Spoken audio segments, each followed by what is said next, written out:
नमस्कार प्यारे बच्चों, आप सभी का एक बार फिर से इनकम टैक्स रिवीजन क्लास में स्वागत है। आज हम रिवाइज करेंगे हाउस प्रॉपर्टी। आज हमारा तीसरा लेक्चर है।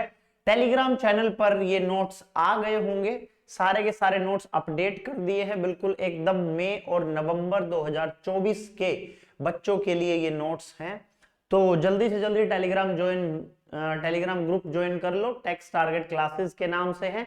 अगर नहीं मिले तो इस वीडियो के डिस्क्रिप्शन में सारे के सारे लिंक अवेलेबल होंगे, टेलीग्राम के भी, वेबसाइट के भी। कोर्स अगर आपको कोई एमसीक्यू क्विज वगैरह या बैच, एमसीक्यू बैच कोई भी ज्वाइन करना है तो ये सारे बैचेस अवेलेबल होंगे। चलो फटाफट आ जाओ, हाउस प्रॉपर्टी हम लोग शुरू करते हैं अब।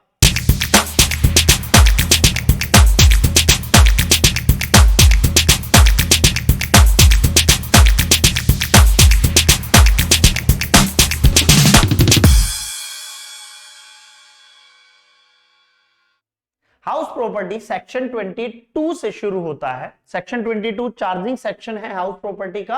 आपने जो अपनी क्लासें की होंगी तो उसमें आपको जरूर बताया होगा चार्जिंग सेक्शन 22 हाउस प्रॉपर्टी का। उसमें हम मोटा मोटी 3 मेजर बातें देखते हैं चार्जिंग सेक्शन में। लेकिन उससे पहले मैं एक बात बता दूं, बहुत से बच्चों को ये डाउट रहता है कि हाउस प्रॉपर्टी में सिर्फ एक घर आता है। ऐसा बिल्कुल नहीं है। हाउस प्रॉपर्टी का मतलब ये नहीं कि हाउस प्रॉपर्टी में शब्द आया हाउस, अब इसमें हाउस आया तो इसका मतलब सिर्फ रहने वाला घर नहीं।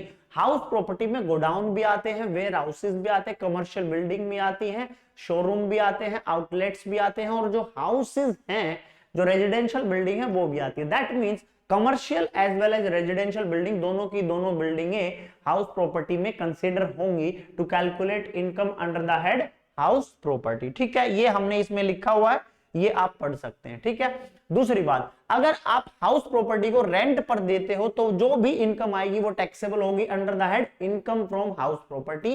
लेकिन अगर आपने हाउस प्रॉपर्टी को सेल आउट कर दिया, मतलब बेच दिया, तो फिर वो हाउस प्रॉपर्टी की इनकम नहीं है, वो किसकी इनकम है? कैपिटल गेन की। ये दोनों बातें हमने यहां पर लिख रखी हैं।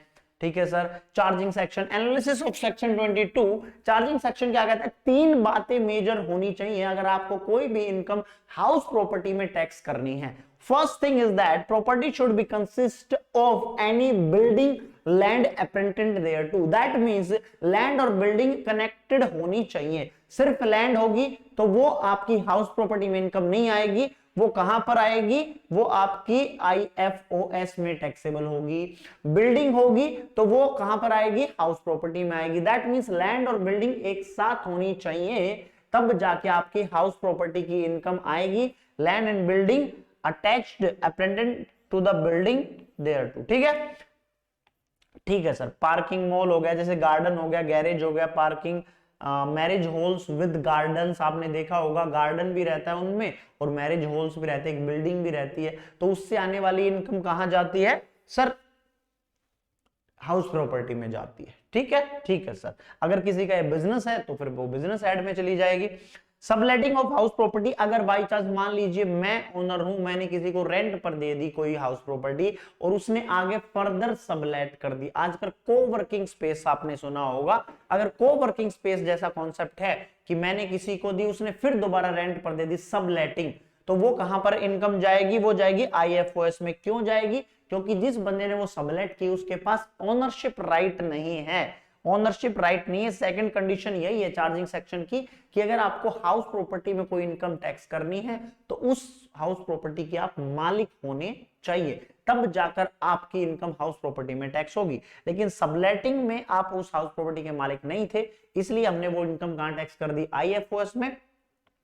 सेकंड कंडीशन क्या है कि SSC must be owner of the rented house property. जो हाउस प्रॉपर्टी है एसएससी उसका ओनर होना चाहिए। सर ओनर का मतलब क्या है? ओनर का मतलब ये है मेरे लाल कि ओनर में फ्री होल्ड, लीज होल्ड भी आती है। और कोई प्रॉपर्टी फ्री होल्ड है मतलब उस पर आपका पूरी तरह मालिकाना हक है। लीज होल्ड है, लीज होल्ड प्रॉपर्टी जैसे 99 ईयर्स के लिए, अकाउंट्स में आपने कॉन्सेप्ट पढ़ा होगा, लीज होल्ड प्रॉपर्टी है 99 ईयर्स के लिए वो लीज पर दी जाती है। उसके बाद उस बिल्डिंग को डेमोलिश किया जाता है, हटाया जाता है, फिर दोबारा बिल्डिंग कंस्ट्रक्ट की जाती है। ठीक है, ठीक है सर। ये वाला पॉइंट हम हो गया। Registration of the sale deed, क्या सेल डीड का रजिस्ट्रेशन होना, मेरे नाम पर प्रॉपर्टी होना जरूरी है? नाम पर होना जरूरी नहीं है। आप एक डीम्ड डीम्ड डीम्ड डीम्ड ये वाला डीम्ड ओनरशिप का कॉन्सेप्ट पढ़ेंगे। डीम्ड ओनरशिप, उसमें कई बार नाम पर, आपके नाम पर प्रॉपर्टी नहीं होती, फिर भी आपके हाथ में टैक्स की जाती है income under the head house property. बात समझ आई? तो दो कंडीशन अभी तक हमने पढ़ी, लैंड एंड बिल्डिंग होनी चाहिए भैया, उसके साथ साथ क्या होना चाहिए, ओनरशिप राइट होना चाहिए। ओनरशिप राइट में क्या, सेल डीड मेरे नाम पर होनी चाहिए। सेल डीड का मतलब है उस प्रॉपर्टी के जो कागजात है वो जरूरी है रजिस्ट्री मेरे ही नाम पर हो ना, ऐसा बिल्कुल जरूरी नहीं है तो वेल एंड गुड, अगर नहीं है तो भी हम आगे चैप्टर में पढ़ेंगे कि कई जगह ऐसी आती है जहां पर हाउस प्रॉपर्टी आपके नाम में नहीं होती बट स्टिल वो आपके हाथ में इनकम टैक्स की जाती है। चलो अगला पॉइंट क्या है कि ownership of the land on which building is stand not necessary, मतलब हो सकता है लैंड आपने लीज पर ली और उस पर बिल्डिंग बना दी हो, 25 30 50 100 साल के लिए लैंड लीज पर लेकर बिल्डिंग बना दी और वो रेंट पर दे दी आपने, तो वो इनकम भी आपके हाथ में टैक्स होगी under the head income from house property.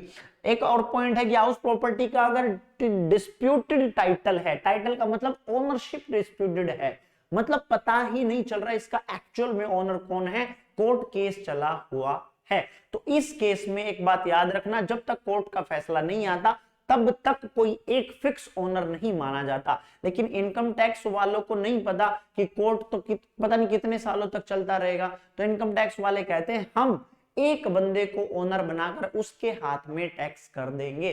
तो इसमें पूरी इनकम टैक्स डिपार्टमेंट के पास अथॉरिटी है, वो किसी एक बंदे को ओनर बनाकर टैक्स उससे चार्ज करेंगे। सर ओनर किसको बनाया जाएगा, जो भी बेनिफिशियल ओनर होगा, दैट मींस उस हाउस प्रॉपर्टी से जो बेनिफिट उठाता होगा, मतलब मान लो कोई एक आदमी है उसके हाथ में रेंट आता है तो उसी को ओनर बनाकर उसी से टैक्स लिया जाएगा।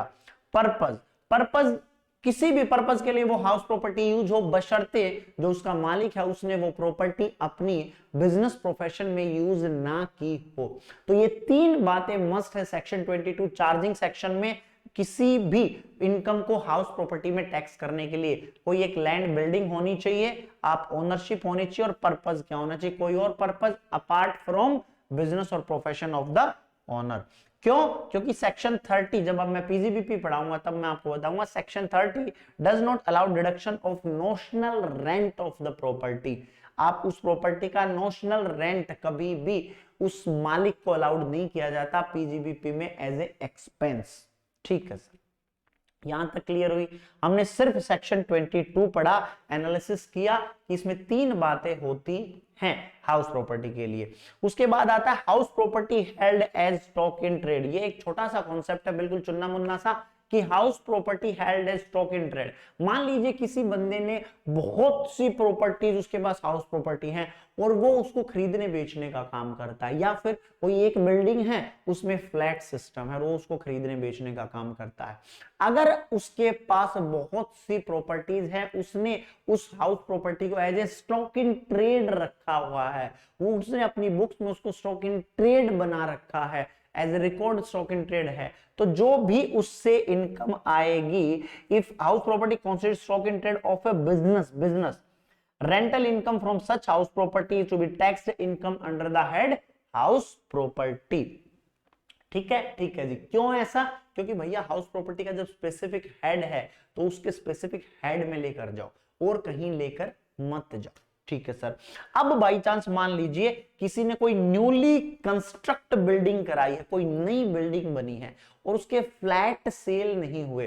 जो फ्लैट सिस्टम होते हैं वो कई बार लेट सेल होते हैं, बिल्डिंग बन के तैयार है, फ्लैट बिक नहीं रहे हैं, तो सरकार यहां पर एक अमेंडमेंट लेकर आई 2017 में ही, या उसके बाद अप्रोक्सीमेटली 2017 के अप्रोक्स ये लेकर आई थी, या 19 में लेकर आई थी, 19 में शायद, 19 में, 2019 में। तो उसमें ये लेकर आई थी कि house property held as stock in trade annual value, house property held as stock in trade. अगर आपने कोई नई बिल्डिंग बनाई है और उसमें पहले वाले में ऑलरेडी किसी बिल्डिंग में स्टॉक इन ट्रेड था, दूसरे वाले पॉइंट में कोई आपने नई बिल्डिंग बनाई है, उसमें जो फ्लैट है वो आपके स्टॉक इन ट्रेड है, तो वो ये कहते हैं भैया पहले 2 साल तक, फर्स्ट 2 ईयर तक उसमें आप उसका जो अपना क्या बोलते हैं एनुअल वैल्यू है, हाँ जी, नील लेनी है उसकी एनुअल वैल्यू पहले 2 साल तक। 2 साल के बाद हम उसको लेट आउट प्रॉपर्टी मान लेंगे। एनुअल वैल्यू नील लेंगे for the 2 years from the end of the financial year in which completion certificate is obtained from the competent authority. मतलब क्या इस बात का यही मतलब है कि मान लो एमसीडी से एक सर्टिफिकेट मिलता है कि ये बिल्डिंग बनकर तैयार है। जिस दिन वो सर्टिफिकेट मिला उसके बाद 2 साल तक, जिस दिन मिला उस साल के खत्म होने के 2 साल तक, नील 2 year from the end of the financial in which condition certificate मिला, जिस साल में मिला उस साल खत्म होने दो, उसके 2 साल बाद तक उस प्रॉपर्टी की जो एनुअल वैल्यू है वो नील लेनी है। 2 साल के बाद भी अगर वो फ्लैट नहीं बिक रहा तो उसको हम मान लेंगे आपने किराए पर चढ़ा दिया, डीम्ड लेट आउट मान लेंगे। ठीक है जी। Rental income earned by assessee engage in the business of letting out of house property. अगर आपका ये बिजनेस है तो उसकी इनकम कहां पर टैक्स होगी? बिजनेस इनकम में। ये एक केस लो है सुप्रीम कोर्ट का, रेला कॉर्पोरेशन का, ये आप पढ़ सकते हैं। ये एक एग्जांपल दिया है। अगर बाई चांस मान लीजिए किसी स्कूल ने, अब बहुत सी जगह आप देखोगे स्कूल के एक कोने में एटीएम रहता है, एटीएम मशीन, तो जो बैंक उसको रेंट देता है स्कूल को उस एटीएम मशीन लगाने के बदले, तो वो जो भी इनकम होगी वो पीजीबीपी की इनकम मानी जाएगी। और अगर उसमें कोई खर्चा हुआ तो वो खर्चा भी पीएनएल में वो स्कूल डेबिट कर सकता है। स्कूल था, स्कूल की प्रीमाइसेस थी, कोने में खाली जगह पड़ी थी, एक दुकान बनाकर छोटी सी उसमें एटीएम मशीन लगवा दी पंजाब नेशनल बैंक की। पंजाब नेशनल बैंक स्कूल को रेंट दे रहा है, जो रेंट आएगा वो बिजनेस इनकम मानी जाएगी स्कूल की। क्यों? क्योंकि ये कहीं ना कहीं बिजनेस से रिलेटेड आपकी इनकम हो रही है। ठीक है सर, चलो कुछ टर्म्स हैं इसमें। अब जो जीएवी निकालने के लिए, ग्रॉस एनुअल वैल्यू निकालने के लिए ये टर्म्स यूज की जाती हैं। जो टर्म्स है, सबसे पहली टर्म है फेयर रेंट। फेयर रेंट का मतलब क्या? Rent of the similar type of building in the same locality. एक लोकेलिटी में, दिल्ली के अंदर भी, द्वारका में, इस इलाके में इस फ्लैट का ये रेंट होगा। आप कैसे कंपेयर करेंगे? फेयर रेंट से, कि भाई सिमिलर प्रॉपर्टी का रेंट देख लो क्या है, उसी के तहत ही इस प्रॉपर्टी का भी रेंट होगा।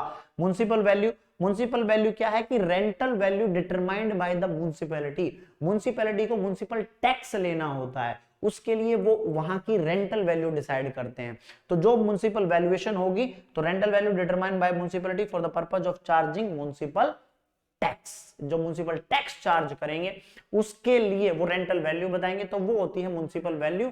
फेयर रेंट मतलब उस इलाके में, लोकल में सिमिलर प्रॉपर्टी का रेंट, सेम प्रॉपर्टी से। ठीक है जी। And third one is standard rent. Standard rent होता है रेंट कंट्रोल एक्ट के हिसाब से एक लैंडलॉर्ड एक टेनेंट से मैक्सिमम कितना रेंट चार्ज कर सकता है। ये नहीं है कि आपकी प्रॉपर्टी आप मन चाह 1 लाख रुपए 2 लाख रुपए मांग रहे हो, नहीं। एक स्टैंडर्ड रेंट होता है रेंट कंट्रोल एक्ट में कि आप इतना रेंट मैक्स टू मैक्स ले सकते हैं। ये 3 टर्म थी। जीएवी निकालने में तीनों की तीनों टर्म काम आती हैं। सर जीएवी का क्या मतलब है? Gross annual value. Gross annual value का मतलब क्या है? कि income from house property as a gross इतना पैसा हमें रेंट के रूप में रिसीव हुआ। सर ये 3 रेंट क्यों दिए हुए हैं बच्चे? इसकी मैंने डिटेल में फास्ट ट्रैक बैच में भी और अपने फुल कोर्स वाले बैच में भी डिटेल में डिस्कशन कर रखा है, उसको अभी हम यहां पर डिस्कशन नहीं करेंगे। ठीक है सर। स्टेप्स क्या क्या है इनकम फ्रॉम हाउस प्रॉपर्टी निकालने के लिए? सबसे पहले आप क्या निकालोगे? जीएवी एज पर सेक्शन 23, उसमें से माइनस करोगे municipal taxes as per proviso to section 23(1), और फिर आपकी आ जाएगी NAV, gross annual value minus municipal taxes. क्या आ गई? NAV, net annual value. Net annual value में से आप 2 चीजें माइनस करोगे, deduction under section 24A standard deduction, 24B interest आप अलाउ करोगे बोरोड कैपिटल पर। कोई घर बनाने के लिए, कोई घर परचेज करने के लिए आपने लोन लिया था, उस पर जो इंटरेस्ट पे कर रहे हो वो आप माइनस करोगे। उससे पहले एक स्टैंडर्ड डिडक्शन है। एक एक करके ये सारी चीजें हम देखेंगे ये होती क्या हैं, इन्हीं की रिवीजन करनी है हमें। ठीक है, तीनों टर्म मैंने आपको पहले ही बता दी। ठीक है सर। सबसे पहली टर्म है जी gross annual value. Gross annual value section 23 है क्या, निकलती कैसे है? उससे पहले जो ये 3 टर्म बताई थी इन्हीं का अब हम यूज करेंगे। चलो, सबसे पहली बात, जब आप अपना जीएवी निकालेंगे, मतलब उस घर का जीएवी निकालेंगे, ग्रॉस एनुअल वैल्यू, उसके लिए आपको कुछ आपके पास फिगर्स होनी चाहिए, उसमें से पहली जो फिगर है वो म्युनिसिपल वैल्यू होनी चाहिए और दूसरी जो फिगर है वो फेयर रेंट होनी चाहिए। आप क्या करेंगे, म्युनिसिपल वैल्यू को फेयर रेंट के साथ, म्युनिसिपल वैल्यू को फेयर रेंट के साथ कंपेयर करेंगे और इन दोनों में से जो भी हायर होगा, इन दोनों में से जो भी हायर होगा उसको एक जगह लिख लेंगे कि भैया म्युनिसिपल वैल्यू में और फेयर रेंट में ये चीज हायर थी। जो भी हायर फिगर आई उस हायर फिगर को कंपेयर करवाएंगे स्टैंडर्ड रेंट से। जी हाँ, स्टैंडर्ड रेंट से। स्टैंडर्ड रेंट इन दोनों में से जो भी लोअर होगा वो हम सेलेक्ट कर लेंगे, ठीक है। फिर जो भी फिगर निकल कर आएगी वो कहलाएगी आपकी expected rent. Expected rent, expected rent. अब इस एक्सपेक्टेड रेंट को कंपेयर करवाया जाएगा आपकी जेब में कितना पैसा आया टेनेंट से। आपका मतलब यहां पर एसएससी से है, एसएससी की जेब में कितना पैसा आया किराएदार से एक्चुअल में, एक्चुअल में वो पैसे को हम कंपेयर करवाएंगे एक्सपेक्टेड रेंट से और इन दोनों में जो भी हायर होगा उसको हम मान लेंगे GAV, called gross annual value. ठीक है, ठीक है सर। सर मैं पता कैसे लगाऊं कि मेरे पास कितना पैसा आया मेरी जेब में? Actual rent received. Actual rent received निकालने का बहुत सिंपल फॉर्मूला है, एक्चुअल रेंट रिसीव्ड जो आपको मिल चुका है प्लस रिसीवेबल जो और मिलने वाला है। हो सकता है 1-2 महीने की उधारी हो लेकिन वो आ जाएगा। दो रेंट को ऐड करवा दो, माइनस करवा दो उसमें से अनरियलाइज्ड रेंट। अनरियलाइज्ड रेंट कौन सा है? ये वाला रेंट आप उसमें से माइनस करवा दो। अनरियलाइज्ड रेंट का मतलब आपने घर किराए पर दिया था लेकिन आप निकाल नहीं पाए वो पैसा। क्यों नहीं निकाल पाए? दो कंडीशन हो सकती हैं, या तो कंडीशन बहुत हो सकती है, मेजरली दो ही होती हैं। या तो सामने वाला दबंग आदमी है, रेंट नहीं दे रहा है आपसे, या फिर सामने वाला बेहद गरीब आदमी है, उसने हाथ जोड़ेगा भाऊजी मेरे पास तो रेंट नहीं है, आपका दिल पसीजा और आपने कहा चलो छोड़ो यार रेंट छोड़ दो, वो भी हुआ अनरियलाइज्ड रेंट। तो unrealised rent, house was let out, आपने घर किराए पर चढ़ा दिया था but rent could not be recovered from tenant. कोई भी कारण हो सकता है, मेजरली मैंने दो बता दिए। एक्चुअल रेंट रिसीव निकालने का फॉर्मूला क्या? Rent received plus receivable minus unrealised rent. तो ऐसे करके आप जीएवी निकालते हैं। जीएवी निकालने के लिए एक बार दोबारा फिर से एक बार स्क्रीन की तरफ देखो मत, आंखें बंद करो फटाफट और सोचो दिमाग में क्या क्या क्या कैसे जीएवी निकलता है। सर हम सबसे पहले फेयर रेंट लेते हैं, म्युनिसिपल वैल्यू लेते हैं, फेयर रेंट लेते हैं, म्युनिसिपल वैल्यू लेते हैं, दोनों को कंपेयर करते हैं, विच एवर इज हायर लेते हैं। ठीक है, बहुत बढ़िया। जो भी हायर फिगर निकल के आई उसको कंपेयर कराते हैं स्टैंडर्ड रेंट के साथ। स्टैंडर्ड रेंट के साथ जब मैं कंपेयर कराऊंगा तो लोअर वैल्यू लूंगा। जो भी निकल के आया वो क्या निकल के आया? सर वो मेरा एक्सपेक्टेड रेंट निकल के आया। एक्सपेक्टेड रेंट को मैं कंपेयर कराऊंगा एक्चुअल रेंट रिसीव्ड से, रिसीव्ड या रिसीवेबल से। दोनों में से एक्सपेक्टेड रेंट और एक्चुअल रेंट दोनों में से जो भी हायर होगा वो मेरा क्या कहलाएगा? GAV, gross annual value. ठीक है, ठीक है सर, ये चीज हमने निकाल ली, पहली चीज हमारी हुई फिनिश। ठीक है, चलिए जी आइए फटाफट दूसरी बात उसके बाद है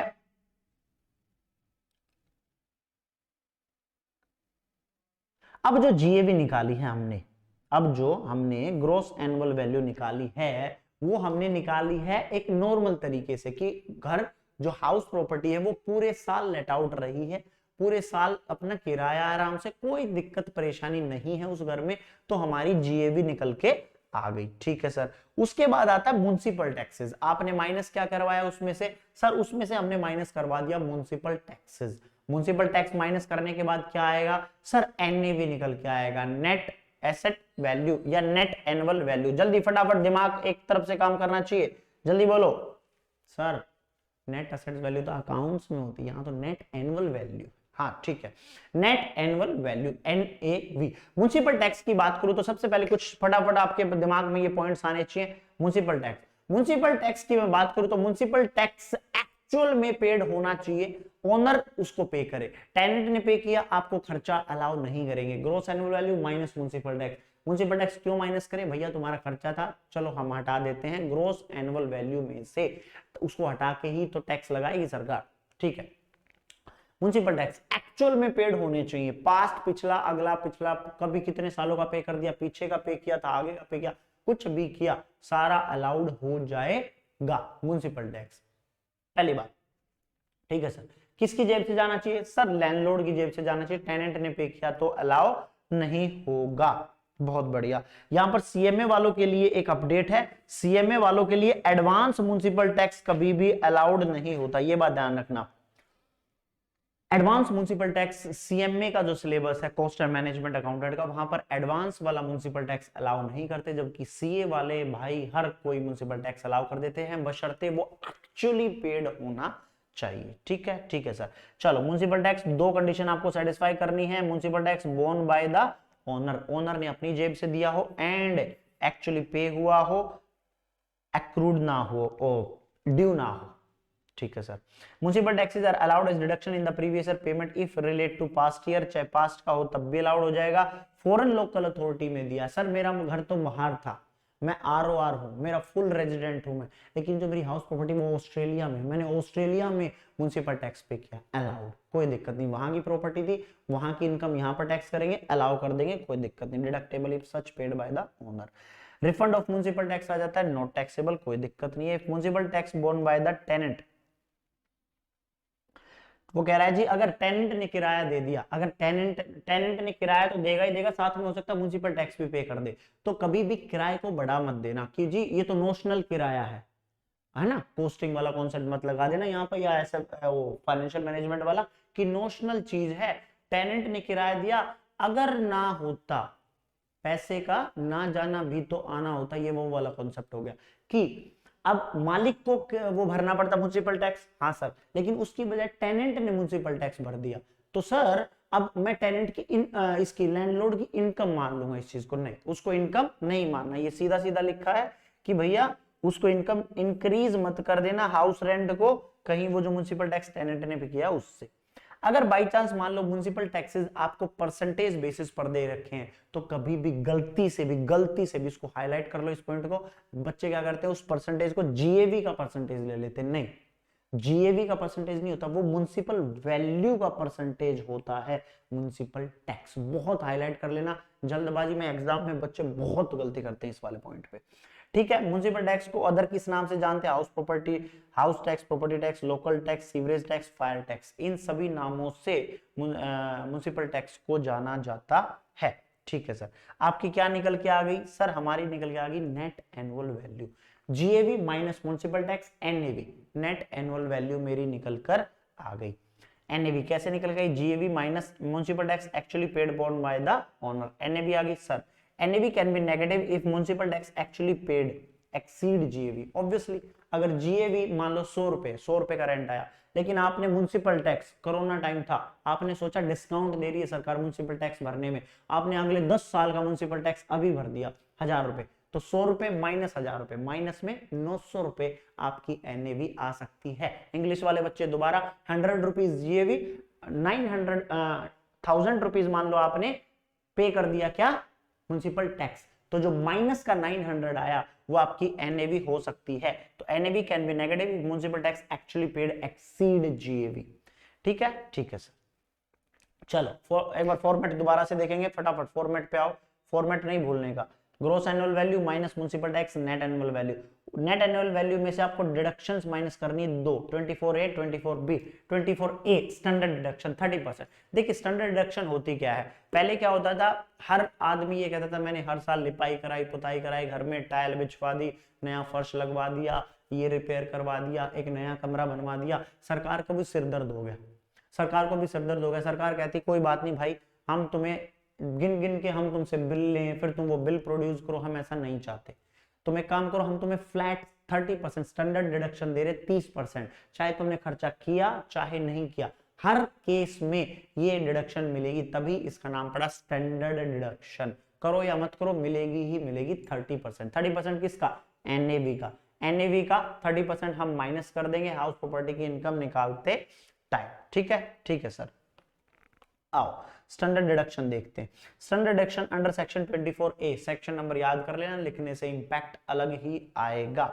standard deduction 30% of NAV shall be allowed from NAV, flat deduction है irrespective of repair, maintenance, parking charges, insurance charges, paint कराया, लिफ्ट लगाई, कुछ भी लगाया, हमें कोई मतलब नहीं है, हम तुम्हें फ्लैट 30% दे देते, जैसे सैलरी में 50,000 फ्लैट दे रखा है, if NAV is negative then no standard deduction. Obviously मेरे वाले एग्जाम में 100 रुपीज माइनस 1000 रुपीज 900 बचे, 900 मेरी एनएवी नेगेटिव है, तो स्टैंडर्ड डिडक्शन 30%, मैं इसका 30% नहीं दे सकता। क्यों? क्योंकि एनएवी ऑलरेडी नेगेटिव है। एनएवी पॉजिटिव होती तभी मैं तुम्हें छूट दूंगा ना। सरकार कहती जब तुम्हें ऑलरेडी एनएवी नेगेटिव में, तो तुम्हें और किस बात की छूट दो।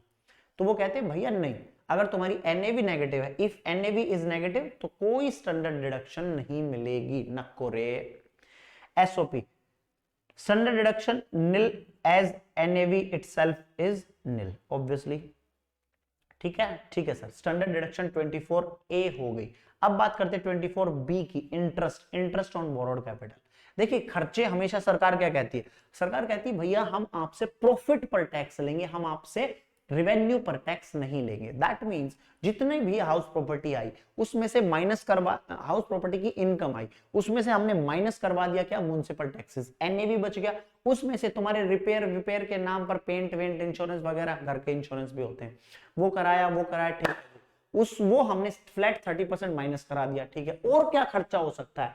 तुम क्या कहोगे यार, रिपेयर हो गया, घर का मेंटेनेंस हो गई, सारी की सारी चीजें हो गई। ठीक है, म्युनिसिपल टैक्स पे करने थे वो भी माइनस करवा दिए। ठीक है, अब और मैं क्या माइनस कराऊं? लास्ट चीज माइनस करवाने की रहती है, आप कहोगे जी मैंने लोन लिया था उसका ब्याज और माइनस कर दो, फिर जो भी हाउस प्रॉपर्टी की इनकम है उस पर टैक्स ले लेना। लास्ट चीज, ठीक है, हाँ सर लास्ट चीज का इंटरेस्ट ऑन बोरोड कैपिटल। आपने अमाउंट बोरो की, लोन लिया, उस पर आप इंटरेस्ट पे करते हो। जब आप उस पर इंटरेस्ट पे करते हो तो उसकी भी डिडक्शन आपको मिलनी चाहिए। GAV gross annual value minus municipal taxes आ गया, एनएवी में से माइनस करनी दो deduction, 24A standard deduction, 24B interest on borrowed capital. Interest on borrowed capital दो तरह की होंगी आपकी, करंट ईयर का इंटरेस्ट और एक प्री कंस्ट्रक्शन पीरियड। ये कॉन्सेप्ट बहुत बच्चों को डिफिकल्ट जाता होगा, आई नो। चलो आज इसको देखते हैं कितना क्या होता है।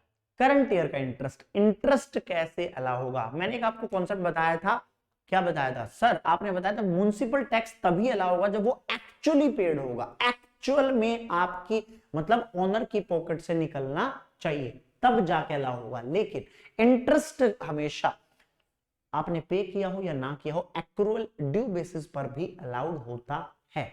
आउटस्टैंडिंग इंटरेस्ट आपके दिख रहा है लोन स्टेटमेंट में, इतना इंटरेस्ट बनता है, ड्यू हो गया है, लेकिन आपने पे नहीं किया, फिर भी डिडक्शन मिलेगी। फर्स्ट पॉइंट, ठीक है सर। डिडक्शन कितनी मिलेगी? इंटरेस्ट कैसे निकालोगे? Amount of loan multiply by ROI. क्या ये रिटर्न ऑन इन्वेस्टमेंट है कि रेट ऑफ इंटरेस्ट है? सर ये रेट ऑफ इंटरेस्ट है per annum without any limit. ठीक है जी, ठीक है सर। जो डिडक्शन मिलेगी वो विदाउट एनी लिमिट मिलेगी। सेल्फ ऑक्यूपाइड में अलग चीज है, यहां पर मैं लेट आउट प्रॉपर्टी की बात करके चल रहा हूं। फ्रॉम व्हेन, कब से मिलेगी? Interest relating to previous year completion of construction can be fully claimed in that previous year. That means कि आपका घर जब भी कंप्लीट हो या फिर ऑलरेडी कंप्लीटेड साल चल रहा है, तो आप उस साल की पूरी डिडक्शन क्लेम कर सकते हैं related to that year only. ठीक है सर। पर्पस क्या हो सकता है भैया? लोन का पर्पस क्या होना चाहिए? एक्वायर के लिए होना चाहिए, कंस्ट्रक्शन के लिए होना चाहिए, repair, renovation, reconstruction of house property. किसी भी प्रकार का लोन आप ले सकते हैं, हर किसी लोन का इंटरेस्ट की डिडक्शन मिलेगी ही मिलेगी। बात समझ आई यहां तक? हाँ सर, कोई दिक्कत नहीं है, बहुत सिंपल गया। अब बात आई प्री कंस्ट्रक्शन की, यहां तक तो कोई दिक्कत नहीं है, सिंपल सी बात है भैया, लोन लिया था, उस पर ब्याज दिया है, उसकी डिडक्शन दे दो मुझे। मेरा जो भी रेंट मुझे मिला टेनेंट से, उसमें से म्युनिसिपल टैक्स माइनस कर दिए, उसमें से मैंने स्टैंडर्ड डिडक्शन माइनस कर दी, उसमें से interest on borrowed capital minus कर दूंगा, जो बचेगा उस पर टैक्स ले लो। ठीक है, हाँ sir, borrowed interest on borrowed capital simple वाला था भैया, निकाल के मैंने टैक्स दे दिया। ठीक है, अब कोई हो सकता है घर बना हो, अब बिल्कुल हो सकता है। हाँ सर, बात समझना जरा, बात को ध्यान से समझना।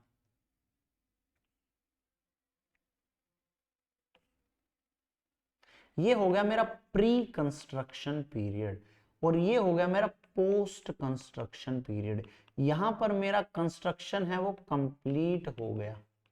अब बात समझना, यहां पर मेरा कंस्ट्रक्शन कंप्लीट हो गया, इसके बाद पोस्ट कंस्ट्रक्शन, यहां पर कोई लोन है या फिर इसके बाद और साल आएंगे, जाते रहेंगे, उन सालों का तो उसी साल में पूरा का पूरा मिल जाएगा। हाँ सर, लेकिन जो प्री कंस्ट्रक्शन पीरियड है, प्री कंस्ट्रक्शन मतलब कंस्ट्रक्शन कंप्लीट होने से पहले का पीरियड, उस टाइम पर आपका हाउस प्रॉपर्टी कंप्लीट नहीं थी, तो वो जो भी अमाउंट होगी इंटरेस्ट की, भैया आपने लोन तो यहीं पर ले लिया होगा, बात समझना, लोन आपने पहले ही दिन ले लिया, हाँ सर, आपने प्लॉट देखा, प्लॉट खरीदा, या फिर प्लॉट खरीदने से पहले ही ले लिया लोन कि भैया मुझे यहाँ पर ये जमीन खरीदनी, फिर इस पर लोन बनाना है, ले लिया। अब प्लॉट खरीदा, खुदाई वुदाई कराई, नींव भराई, उसके बाद पूरी कंस्ट्रक्शन कराई, लेकिन इस पीरियड में कोई इनकम तो नहीं आई उस हाउस प्रॉपर्टी से? नहीं सर, कोई इनकम नहीं आई, कोई भी इनकम नहीं, चाहे आप उसको अपने रहने के लिए यूज करो, चाहे किराएदारों को देने के लिए बनाओ। हाँ सर, बनता रहा मकान, बनता रहा 1-2-3 साल हो गए, फिर जाकर वो कंप्लीट हो गया। तो जिस साल में कंप्लीट होगा, जिस साल में कुछ पैसा आएगा, रेवेन्यू आएगा, रेंट आएगा, तभी तो खर्चे अलाउ करोगे। इस साल में तो रेंट आ ही नहीं रहा था, तो खर्चे अलाउ यहाँ के नहीं हो रहे थे। ठीक है, ठीक है सर। जब यहाँ पर जैसे ही आपके पास पैसा आया, सरकार भी पहुंच गई, तुम्हें मिला हमें भी चाहिए, ठीक है जी, हम आपको भी दे देंगे, ठीक है, लेकिन खर्चे तो माइनस करवाओ। वो कहते हैं प्री कंस्ट्रक्शन तुम्हारा 3 साल में पूरा हुआ, 4 साल में पूरा हुआ, ये तो इतनी बड़ी अमाउंट हो गई इंटरेस्ट की, हम तुम्हें ऐसे नहीं दे सकते। तो बोला कैसे दोगे? एक काम करो, जब भी तुम्हारा कंप्लीट हो, हाँ सर, उससे पहले के 31 मार्च तक का, जिस भी दिन कंप्लीट हो उससे पहले के, मान लो ये 15 जुलाई को कंप्लीट हुआ था, तो इससे पहले जो 31 मार्च आएगा, इससे पहले जो 31 मार्च आएगा, यहां तक का जो भी इंटरेस्ट होगा वो 1/5 यहां मैं अलाउ कर दूंगा। इस साल में, जिस साल में भी कंप्लीट होगा उस साल में 1/5 अलाउ कर दूंगा। फिर उससे अगले साल 1/5, मतलब 1/5 होता कितना है? 1/5 होता है सर 20%। सर ये कैसे निकला? 1/5 करना कैलकुलेटर पे, 20% आ जाएगा। ठीक है, ठीक है सर। तो अगले 5 सालों में मैं तुम्हें हर साल 20% तक का छूट देता रहूंगा, ताकि एकदम से तुम्हें लॉस भी ना दिखे, लॉस की तुम रिटर्न भी ना फाइल करो, और हमें थोड़ा बहुत तो टैक्स कम से कम देते रहो। उसने कहा ठीक है जी, कोई दिक्कत नहीं है, मान लिया आपकी बात मैंने। तो मुझे एक बात बताओ, जिस साल में घर मेरा कंप्लीट हुआ, जिस साल में घर मेरा कंप्लीट हुआ, मुझे उस साल में कितनी डिडक्शन मिलनी चाहिए? सर उस साल की तो 100%, इस साल का जो ब्याज होगा उसकी तो 100%। हाँ सर, और जो प्री कंस्ट्रक्शन है उसका 20%, if I am not wrong. Yes sir. तो टोटल तुम्हें 120% की डिडक्शन मिलनी चाहिए, 100% उसी साल का और 20% प्री कंस्ट्रक्शन का। तो टोटल मिला के तुम्हें जिस साल में भी घर कंप्लीट हुआ उस साल में 120% की डिडक्शन मिलेगी। हाँ सर, चलो प्री कंस्ट्रक्शन पीरियड, अब आ जाओ यहां पर। Pre construction period interest deduction कैसे मिलेगी? Pre construction interest is allowed deduction in 5 successive previous year. अगले 5 सालों में तुम्हें वो अलाउ हो जाएगा। सक्सेसिव मतलब आने वाले 5 सालों में हम तुम्हें वो इंटरेस्ट पूरी तरह अलाउ कर देंगे। ठीक है सर, कर दो, कोई दिक्कत नहीं है। 20% 1/5, 5 साल का मतलब 1/5, 20% तक, 20% तक अलाउ कर देंगे। ठीक है सर। मीनिंग क्या है? Pre construction period means period during which loan was taken. Loan तो मैंने ले लिया था, लेकिन construction of house property was could not be started या कंप्लीटेड। ऑब्वियसली बात है, या तो मैंने स्टार्ट नहीं किया हुआ या मेरा घर बनकर तैयार नहीं हुआ हुआ, तभी तो हुआ प्री कंस्ट्रक्शन पीरियड। जैसे तो ना pre wedding shoot, pre construction शादी से पहले का फोटो शूट, तो घर बनने से पहले का पीरियड प्री कंस्ट्रक्शन पीरियड।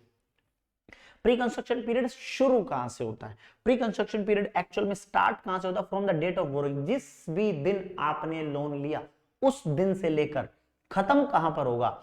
इन दोनों में से। देखना साहब, समझना बात को ध्यान से समझना। 31 March immediately prior to the date of completion of construction. जिस भी साल में तुम्हारा मकान कंप्लीट हो, उस साल में ध्यान देना 15 जुलाई को मकान कंप्लीट हुआ था, उससे पहले 31 मार्च जो भी आई होगी, लोन लिया, यहां पर लोन टेकन, मान लो यहां पर लोन लिया था आपने, तो यहां से यहां तक का प्री कंस्ट्रक्शन पीरियड हो जाएगा। लोन लिया और जिस भी साल में कंप्लीट हुआ तो उससे पहले की जस्ट 31 मार्च, ये सारा प्री कंस्ट्रक्शन पीरियड होगा। बात समझना ध्यान से, फिर कह रहा हूं। Start from the date of borrowing, जिस भी दिन आपने लोन लिया, एंड कब होगा वो प्री कंस्ट्रक्शन पीरियड, वो होगा 31 March immediately prior to date of completion of construction, 15 जुलाई से पहले का 31 मार्च, उस दिन तक हो जाएगा। ठीक है, ठीक है सर। सर इसके बाद का ये वाला पीरियड, ये वाला सारा पोस्ट कंस्ट्रक्शन पीरियड होगा, ये वाला सारा पोस्ट कंस्ट्रक्शन पीरियड होगा।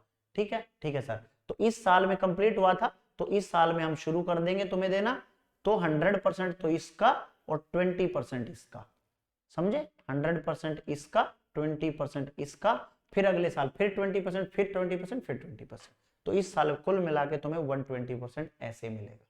बात समझ आई? हाँ सर। लेकिन कुछ अभागन बिल्डिंगें भी होती हैं सर, अभागन का मतलब उनको नजर लग जाती है। आपके शहर में, आपके गली मोहल्ले में आपने जरूर देखा होगा कि कोई बिल्डिंग शुरू हुई थी बट वो कंप्लीट नहीं हो पाई, वो आज तक 5, 10, 20 साल से हम देख रहे हैं ये बिल्डिंग ऐसे कैसे पड़ी है, लोन ले लिया, लोन भी चुकता हो चुका है, लेकिन ये अभी भी पड़ी है। एक बात बताओ, जब कंप्लीट ही नहीं हुई, उससे कुछ इनकम आनी ही शुरू नहीं हुई, तो खर्चा अलाउ कब करोगे? जिस साल में हो कंप्लीट हो जाएगी, रेंटल इनकम आनी शुरू हो जाएगी। हाँ सर। इसमें जो प्री कंस्ट्रक्शन पीरियड होगा, इसमें होगा क्योंकि आपके कंप्लीट होने से पहले, बिल्डिंग कंप्लीट होने से पहले ही लोन दिया जा चुका है, तो भैया ऑब्वियसली प्री कंस्ट्रक्शन पीरियड तो फिर सारा ही हो गया जिस दिन आपने लोन लिया था। एक और एग्जांपल देखते हैं। अंडर कंस्ट्रक्शन है, अंडर कंस्ट्रक्शन बिल्डिंग है, यहां तक, यहां आपने लोन रीपे कर दिया। हाँ सर। यहां पर आपने लोन लिया था। हाँ सर। तो प्री कंस्ट्रक्शन पीरियड यही तो हुआ। अभी अंडर कंस्ट्रक्शन चल रही है पूरी बिल्डिंग, अंडर कंस्ट्रक्शन है, लेकिन प्री कंस्ट्रक्शन तो ऑब्वियसली जब लोन चुका ही दिया, खत्म ही हो गया बिल्डिंग बनाने से पहले ही, तो सारा का सारा प्री कंस्ट्रक्शन पीरियड हो गया। ठीक है, ठीक है सर। तो हालांकि ये वाला केस ना बहुत कम एग्जाम में पूछा जाता है, एक्चुअल प्रैक्टिकल लाइफ में भी बहुत कम होता है, क्योंकि अभागन बिल्डिंग बहुत कम होती है, कोई इक्का दुक्का में दिखेगी आपको, सारी बिल्डिंग ऐसी नहीं होती, तो ये वाला केस बहुत कम आता है। और ये आ गया तो बहुत सिंपल है, बहुत सिंपल है भैया, लोन लिया था पहले, कंस्ट्रक्शन लोन की रीपेमेंट भी होगी पहले, कंप्लीट नहीं हुई है, बिल्डिंग कंप्लीट नहीं हुई है, तो प्री कंस्ट्रक्शन पीरियड है। हाँ, प्री कंस्ट्रक्शन पीरियड है, 5 साल में अलाउ कर दो। अलाउ कब करूंगा? जिस साल में ये बिल्डिंग कंप्लीट होगी, रेंटल इनकम आना शुरू होगी, तो मैं अलाउ कर दूं। So simple as that. ठीक है, ठीक है सर। पहले वाले केस में ये थोड़ा सा डिफिकल्ट जाता है बच्चों को, बीच में मान लो 18 अगस्त को, 18 ऑफ अगस्त को बिल्डिंग कंप्लीट, तो 18 ऑफ अगस्त से पहले का 31 मार्च आएगा। ठीक है, उससे पहले के सारे साल प्री कंस्ट्रक्शन के जितना भी इंटरेस्ट बने सारे को जोड़ के डिवाइड बाय 5, 20%, जिस साल में 18 अगस्त को, उसी साल में 20% पहले का और 100% उस साल का। सर समझ नहीं आया, जरा दोबारा बताना। एग्जांपल लेते हैं, ये आपका 2019 से लेके 2022 तक की बात है, ये आपका 22-23 की बात है। तो जो 22-23 में, एक तो 22-23 का खुद का इंटरेस्ट होगा, हाँ सर, एक 19-20, 2019, 20, 20-21, 21-22, 3 साल में, 3 साल का कुमुलेटिव होगा, हाँ सर, उसको डिवाइड बाय 5 कर रखा होगा, 20%, उसका 20%, इसका 20%। ठीक है, तो ये ऐसे करके 120% अलाउ हो जाएगा। फिर अगले साल, उससे अगले साल सर, फिर उससे अगले साल 23-24 का 100%, और फिर 19-20 का एक और 20% ठीक है, तो 5 साल तक ऐसे ही चलता रहेगा। 5 साल के बाद फिर जो भी साल आएगा फिर 100% चलता रहेगा। बात समझ आई? इससे सिंपल और नहीं जा सकते भाई, बिल्कुल बिल्कुल बिल्कुल डीप चलेंगे। ठीक है, ठीक है sir. Interest will be aggregated from the date of borrowing till the date of previous year in which house is completed, not till the date of completion of construction.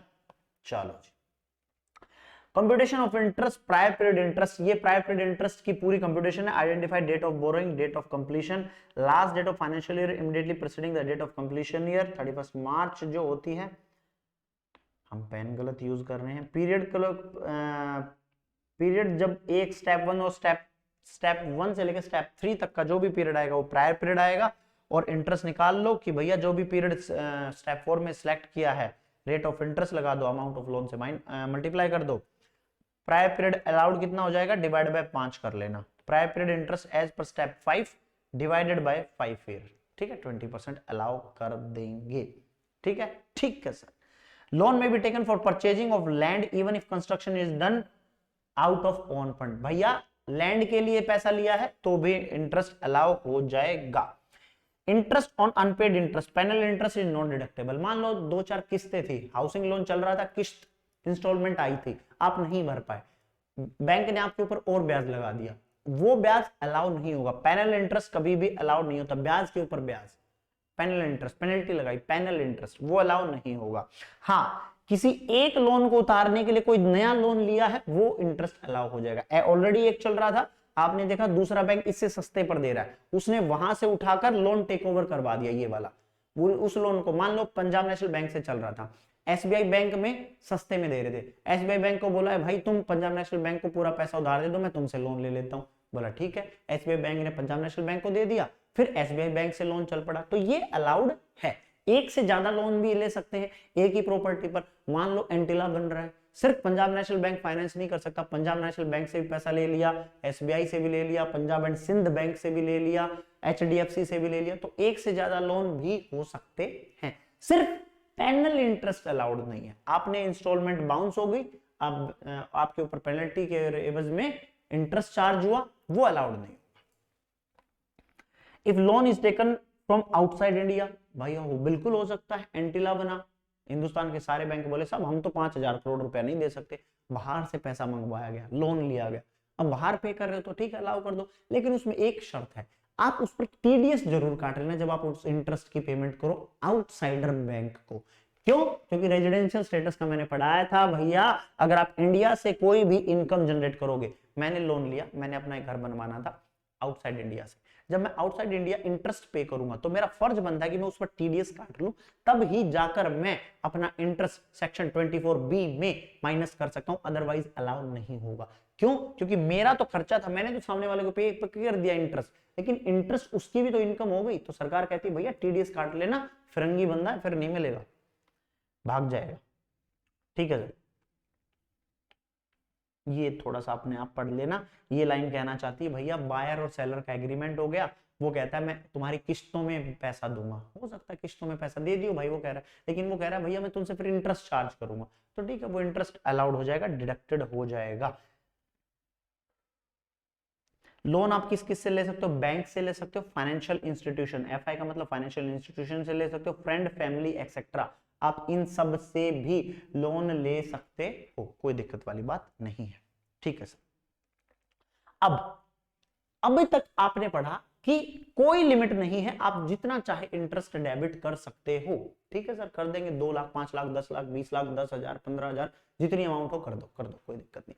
लेकिन एक केस ऐसा है, self occupied, limit लगा दी उन्होंने, deduction of interest for self occupied property. आप जिस घर में रहते हो, सेल्फ ऑक्यूपाइड है, मैं खुद ही रहता हूं, तो वो कह रहे ठीक है कोई दिक्कत नहीं है, खुद रहते तो रेंट तो आएगा नहीं, जीएवी निल, म्युनिसिपल टैक्स हम अलाउ नहीं करेंगे, एनएवी निल, स्टैंडर्ड डिडक्शन हम अलाउ नहीं करते, सादा सिंपल क्या रह गया, इंटरेस्ट हम अलाउ कर देते। ऐसा क्यों?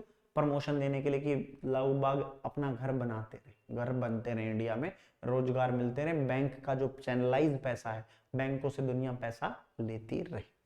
तो जो सेल्फ ऑक्यूपाइड हाउस प्रॉपर्टी है, सेल्फ ऑक्यूपाइड हाउस प्रॉपर्टी में लोन इज टेकन फॉर, अगर आपने रिपेयर और रिनोवेशन के लिए लिया, 1/4/99 के बाद रिपेयर रिनोवेशन के लिए लिया है, तो आपको 30,000 तक का ही इंटरेस्ट की डिडक्शन मिलेगी, सिर्फ 30,000 तक की। किस घर में? सेल्फ ऑक्यूपाइड में। दूसरी बात, अगर आपने एक्विजिशन कंस्ट्रक्शन के लिए लिया है 1/4/1999 1499 के बाद लिया है, उस दिन या उस दिन के बाद, एंड सच एक्विजिशन या कंस्ट्रक्शन 5 साल के अंदर तीनों कंडीशन फुलफिल कर दी, तो हम आपको 2 लाख दे देंगे। 3 कंडीशन फुलफिल कर दी तो हम आपको 2 लाख दे देंगे। एक भी कंडीशन फुलफिल नहीं की, चुपचाप 30,000 लेके बैठे रहना। अगर यहां पर मान लो 5 साल ये कंडीशन फुलफिल हो गई, कंस्ट्रक्शन के लिए लिया था, 1/4/1999 के बाद लिया था, लेकिन 8 साल लगे घर बनाने में, तो फिर 2 लाख नहीं मिलेगा, 30,000 मिलेगा। ओके, रिपेयर रिनोवेशन के लिए है 30,000, सारी कंडीशन फुलफिल कर दी 2 लाख, एक भी कंडीशन चूक हो गई 2 लाख नहीं मिलेगा, 30,000 मिलेगा। ये नहीं मिलेगा, ये मिलेगा। ठीक, तो ये सारी तीनों की तीनों कंडीशन फुलफिल करनी पड़ेगी।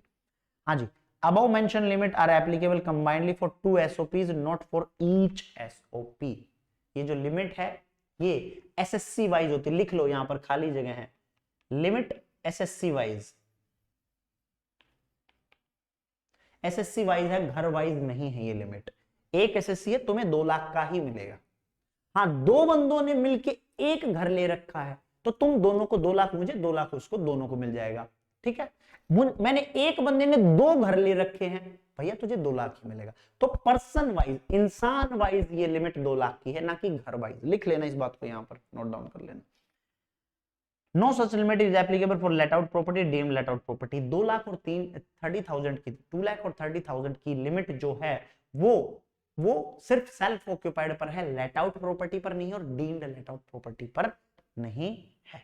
ठीक है, ठीक है सर। एक छोटा सा कॉन्सेप्ट हमारा बहुत प्यारा नन्ना मुन्ना सा कॉन्सेप्ट रह गया, उसके बाद ये लगा लो हमने 50% चैप्टर निपटा दिया, 50 से भी ज्यादा। ठीक है, हाँ अभी भी टाइम काफी है, कोई दिक्कत नहीं है, डिटेल में कर रहे हैं, ये बात ध्यान रखना। अभी 45 मिनट हो गए लेक्चर को, मैं चाहता तो 45 मिनट में भी खत्म कर देता, मुझे कोई दिक्कत नहीं थी, but we are in detail. अगर 45 मिनट की बजाय तुम्हारी 60 मिनट लगी, 15 मिनट, 25 मिनट में कह रहा हूं एक्स्ट्रा लग गई, लेकिन कॉन्सेप्ट तो समझ आया ना यार, तुमने 45 मिनट रिकवर कर ली। अब कई बार क्या होता है कि 45 मिनट में खत्म करा दिया लेक्चर, मैंने मान लो रिवीजन लेक्चर, लेकिन 45 मिनट में खत्म करा दिया, यूजफुल तो रहा ही नहीं, बच्चे की समझ में आया ही नहीं, तो फायदा क्या हुआ उस 45 मिनट का, उसकी 45 मिनट और वेस्ट करा दी। लेकिन मैं यहाँ पर 45 मिनट प्लस 20-25 मिनट ऊपर लगा के आराम से आप लोगों को समझा रहा हूं। ठीक है, ठीक है सर। आओ जी, computation of GAV for GAV. अब मैंने आपको पूरा चार्ट समझा दिया जीएवी का, GAV minus municipal taxes, NAV minus standard deduction, interest on capital, income from house property आ गई। ठीक है, वो सारी चीजें एक एक करके हमने डिटेल में कर ली। अब बात करते हैं जीएवी। जीएवी जो हमने अभी तक देखी थी, यहां पर ये वाली जीएवी, ये नॉर्मल सिचुएशन की जीएवी थी, मतलब कोई दिक्कत कोई परेशानी, चुपचाप घर है, पूरा लेट आउट कर रखा, रेंट पे चढ़ा हुआ पूरे साल, आराम से किराया भी आ गया बिना किसी दुख तकलीफ के। ठीक है, लेकिन अब यहां पर वेरियस सिनेरियो, बहुत से ऐसे सिनेरियो आए जहां पर जीएवी अलग अलग तरीके से निकलेगी। क्यों जी? मान लो 6 महीने ही रेंट पर चढ़ा था, 6 महीने खाली हो गया, तो जीएवी उस तरीके से नहीं निकलेगी। वो जीएवी का तरीका था पूरे साल रेंट चुपचाप बिना किसी दिक्कत परेशानी कष्ट के आप हर अटेम्प्ट निकालते चले गए, चार्टर्ड अकाउंटेंट बन गए। वो जीएवी उसके लिए था। 1-2 बार अटेम्प्ट लग गए, 1-2 बार बीमार पड़ गए, 1-2 बार पेपर नहीं दे पाए, इन सब के लिए जीएवी अलग निकलेगा। ठीक है, ठीक है सर। तो ये केसेस हैं, 6 केसेस हैं टोटल, 6 केसेस हैं टोटल जहां पर जीएवी अलग, अरे ब्लर, हाँ जी ठीक है, 6 केसेस हैं जहां पर जीएवी अलग अलग तरीके से निकलेगा। कैसे कैसे सिचुएशन है एक बार देखते हैं फटाफट, बड़े चुन्नू मुन्नू से, छोटे छोटे छोटे छोटे। Self occupied unoccupied house property. Self occupied का मतलब होता है मैं खुद उस घर में रहता हूं। अनऑक्यूपाइड हाउस प्रॉपर्टी का मतलब होता है कि मैं उस घर में रहता नहीं हूं। मान लो मेरा दिल्ली में घर है लेकिन मैंने बेंगलोर में जॉब कर रहा हूं, मैं बेंगलोर में रहता हूं किराए पर, तो वो जो दिल्ली में घर है वो मेरा अनऑक्यूपाइड हो गया। बट सरकार कहती कोई दिक्कत नहीं, हम तुम्हें सेल्फ ऑक्यूपाइड की तरह ट्रीट करेंगे, जीएवी लेंगे तुम्हारी निल फॉर 2 हाउसेस। तुम्हारी चॉइस है किसी 2 घर को, अगर तुम्हारे पास 2 से ज्यादा घर है तो, एक ही घर है तो फिर एक ही रह गया, अगर तुम्हारे पास 2 से घर ज्यादा है तो तुम किसी 2 घर की जीएवी निल ले सकते हो। लेकिन ये ऑप्शन सिर्फ इंडिविजुअल और एचयूएफ के लिए है, कंपनी एलएलपी वगैरह इनके लिए ये ऑप्शन नहीं है। No deduction of municipal tax paid by the owner, obviously GAV nil, municipal tax भी 0, मैं तुम्हें उसकी छूट नहीं दूंगा। सिर्फ एक चीज की छूट दूंगा तुम्हें सेल्फ ऑक्यूपाइड प्रॉपर्टी में, किस चीज की? जल्दी कमेंट कर बताओ सर। इंटरेस्ट की। हाँ परफेक्ट। प्रॉपर्टी इंडिया में हो चाहे आउटसाइड इंडिया हो, भेद किया ही नहीं गया। भेद क्यों नहीं किया गया? यहाँ पर लूप होल है, ये लिखा ही नहीं सरकार ने। ये बातें हम जो पूरा हाउस प्रॉपर्टी है 22, 23, 24, 25 वाले जो सेक्शन है 22, 24, सॉरी जो हाउस प्रॉपर्टीज वाले सेक्शन है, ये सारे के सारे 22 to 27 वाले जो भी सेक्शन हैं, ये सारे के सारे मैं इंडिया के लिए कह रहा हूं कि इंडिया से बाहर के लिए कह रहा हूं, ये बात कही नहीं उसने, तो हमने मान लिया इंडिया के लिए भी और आउटसाइड इंडिया के लिए भी। ठीक है सर। प्रॉपर्टी ये तो ठीक है, सेल्फ ऑक्यूपाइड में जीएवी निल, ये बात हमने पहले भी पढ़ा दी थी, कोई दिक्कत नहीं है। दूसरा छोटा सा case, property let out whole year, ये तो हमने पहले ही पढ़ा है सर। जीएवी हायर लेंगे या तो एक्सपेक्टेड रेंट और एआरआर। एआरआर का मतलब एक्चुअल रेंट रिसीव्ड। ठीक है, ठीक है sir. No question of vacancy, सिर्फ प्रॉपर्टी पूरे साल उठी रही, कोई दिक्कत नहीं है, छोटे मोटे केस खत्म। मोस्ट इंपोर्टेंट लगा लो इस पे, एग्जाम में पूछता भी है तो यहीं से पूछता है। ठीक है, ठीक है सर। क्या हुआ, late out property vacant for part of the year. 6 महीने प्रॉपर्टी किराए पर चढ़ी, 6 महीने नहीं चढ़ी, 8 महीने चढ़ी, 4 महीने नहीं चढ़ी। चढ़ी का मतलब किराए पर नहीं गई, ठीक है, किराएदार था ही नहीं। तो इसमें क्या करना है आपको, एक्सपेक्टेड रेंट तो नॉर्मली कैलकुलेट करना है। नॉर्मली का मतलब ये वाला, यहां तक तो जो सिचुएशन है आपकी नॉर्मली रहेगी। Municipal value, fair rent, whichever is higher, जो भी आया स्टैंडर्ड रेंट से कंपेयर किया, विच एवर इज लोअर, जो भी निकल के आया वो आपका एक्सपेक्टेड रेंट। वो तो आप पूरे साल का कैलकुलेट करोगे। Expected rent shall be calculate for whole year. लेकिन while computing ARR, actual rent received, rent for the period for which house was vacant, खाली था, vacant खाली था, shall be excluded, मतलब जितने दिन किराए पर चढ़ा एक्चुअल में सिर्फ वो लोगे। तो एक्सपेक्टेड रेंट नॉर्मल और एक्चुअल रेंट जितने दिन एक्चुअल में चढ़ा वो ले लो। ठीक है सर। अगर आपका ARR ज्यादा है ER से, एक्सपेक्टेड रेंट से ज्यादा है एक्चुअल रेंट, अरे एक्सपेक्टेड रेंट आया था 1,20,000 रुपए, मेरा एक्चुअल में मैंने रेंट ले रखा है 1,80,000, सरकार कहती कोई दिक्कत नहीं है, तू इस पे टैक्स देना यार।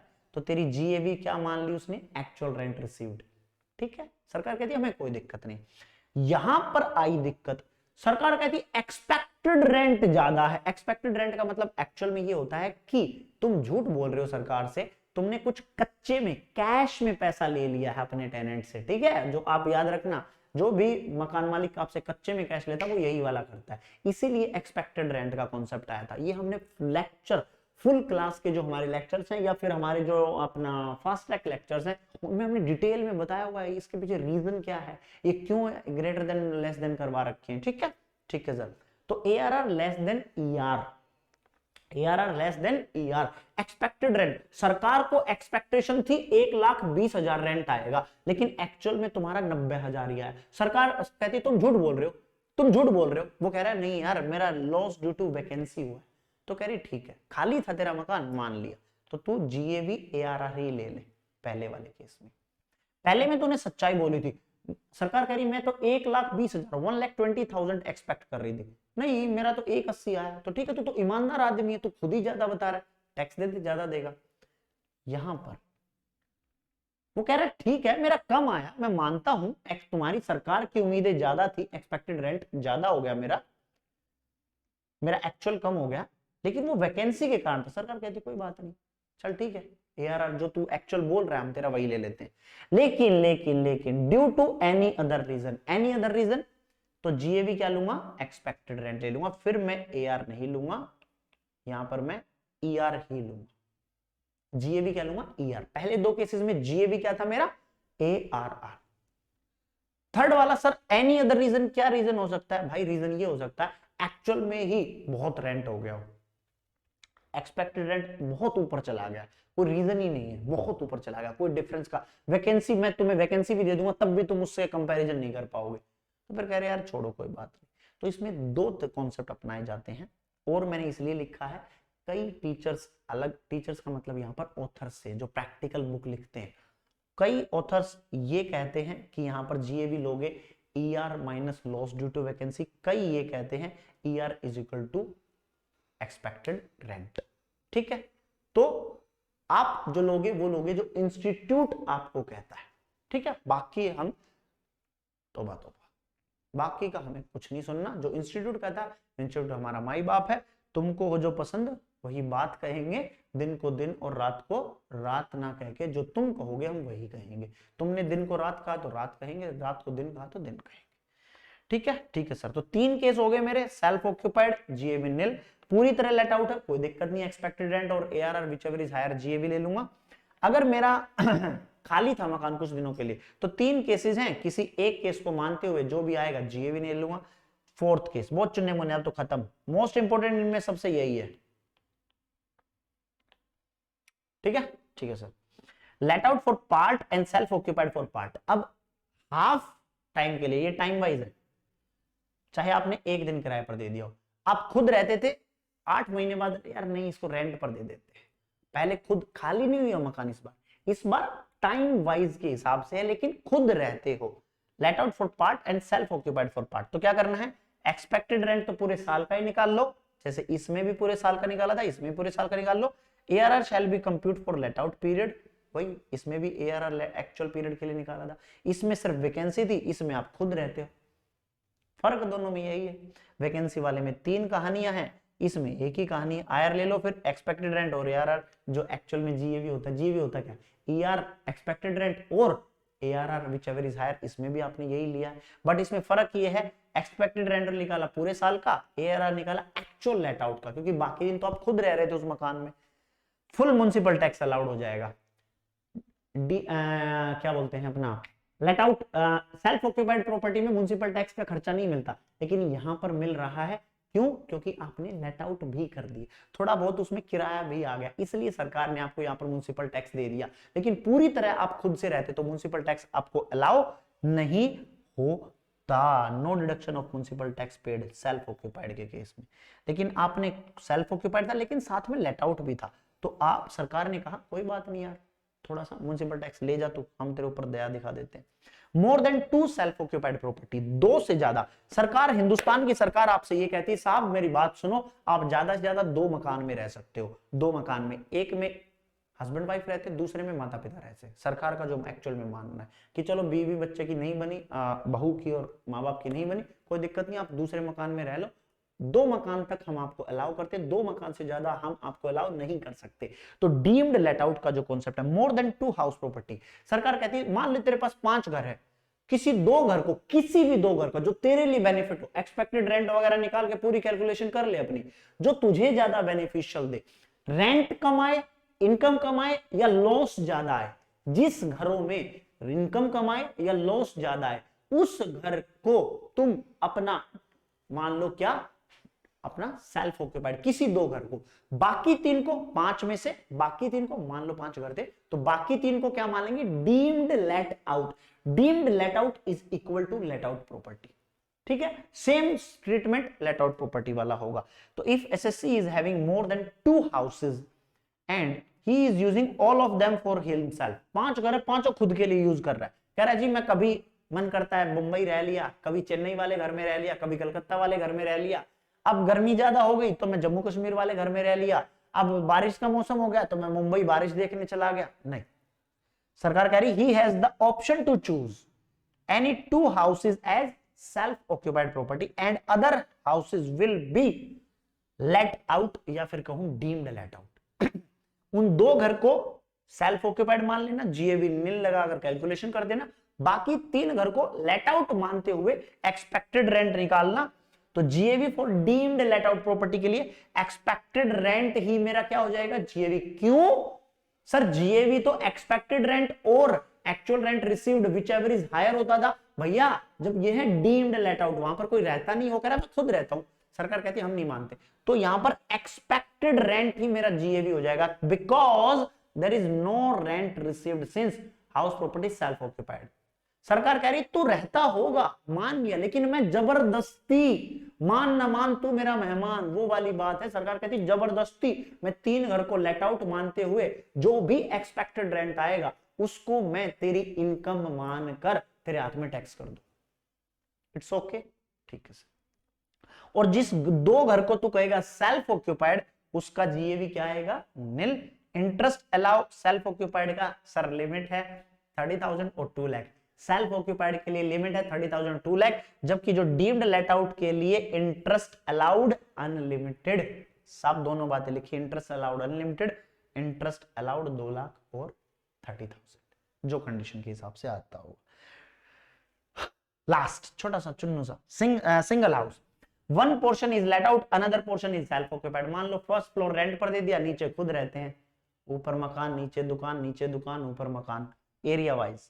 हाँ सर, तो जो सेल्फ ऑक्यूपाइड प्रॉपर्टी जिसमें खुद रहते हैं ग्राउंड फ्लोर का, उसका GAV नील ले लो, no deduction of municipal tax, ये तो हमें पहले ही पता है, जिसमें खुद रहते होंगे उसका म्युनिसिपल टैक्स नहीं मिलेगा, इंटरेस्ट मिल जाएगा, सेल्फ ऑक्यूपाइड है तो 30,000 और 2 लाख की ही लिमिट है।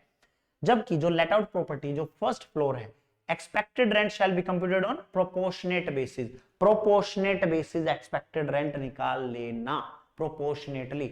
मान लो expected rent fair rent, standard rent, पूरे घर का, पूरे एरिया का दिया हुआ है। तो प्रोपोर्शनेटली जितना पोर्शन बांट रहा हो एरिया वाइज के हिसाब से, मान लो ऊपर 3 कमरे थे, सिर्फ एक ही कमरा दे रखा है, तो नीचे भी 3 ऊपर भी 3, ऊपर के 2 कमरों में और नीचे के 3 कमरों में वो खुद रहते हैं, एक कमरा रेंट पे दे रखा, तो 1/6 कर लेना, जिस भी हिसाब से प्रोपोर्शनली निकले प्रोपोर्शनली लगा देना। There is no requirement to regard the property single, single property मत मानना, अलग अलग तरीके से निकाल लेना। ठीक है, ठीक है जी। ये आपका मोस्ट इंपोर्टेंट जितने भी कॉन्सेप्ट थे मैंने सारे करा दिया हाउस प्रॉपर्टी के। अब बहुत छोटे मोटे चुन्नू मुन्नू से रह गए, बड़े 10-15 मिनट का और चैप्टर रह गया। हाँ बस 10-15 मिनट का, 1 घंटा हो गया हमें पूरा, मैक्सिमम 1 घंटा 20 मिनट तक जाने देंगे इस क्लास को, उससे पहले ही कहीं ना कहीं खत्म कर देंगे। मजा आ रहा है कि नहीं आ रहा है? और क्लास देखो तो नीचे कमेंट कर दिया करो, मैंने 1000 बार समझाया मेरे भाई, कमेंट कर दिया करो। ठीक है सर, आगे से ध्यान रखेंगे, अभी कर देते हैं। चलो, unrealised rent, arrear of rent, section 25A।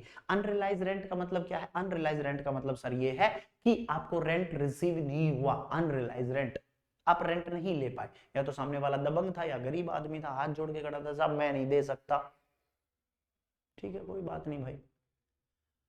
जब वो दबंग आदमी था, वो नेता बना, नेता बन के वो 4 इलेक्शन हारा, वो किसी बाबा के पास गया, बोला भाई बता क्या दिक्कत है, वो बोला तू किसी मकान में रहता था, हाँ वहां का तूने किराया नहीं दे रखा, हाँ मेरे सपने में आ रहा है वो मकान, उस मकान का किराया दे के जा। 20 साल बाद वो जगह, 5 साल का एक इलेक्शन होता, 4 इलेक्शन हार चुका था, 20 साल बाद आया, बोला बाबूजी प्रभु ये रेंट लो, अनरिलाइज रेंट, दबंग था उस टाइम पे तो नहीं दे रहा था, लेकिन अब रियलाइज हो गया इस साल, 20 साल बाद जाके रियलाइज हुआ। Unrealise rent, rent which could not be realise from the tenant, bad डेब्ट हो गया था मेरे लिए, तो मानते ही नहीं था हम आएगा, लेकिन किसी बाबा ने घुष्टी मारी, उसने वो रेंट वापस दे दिया, दे दिया मतलब एक्चुअल में।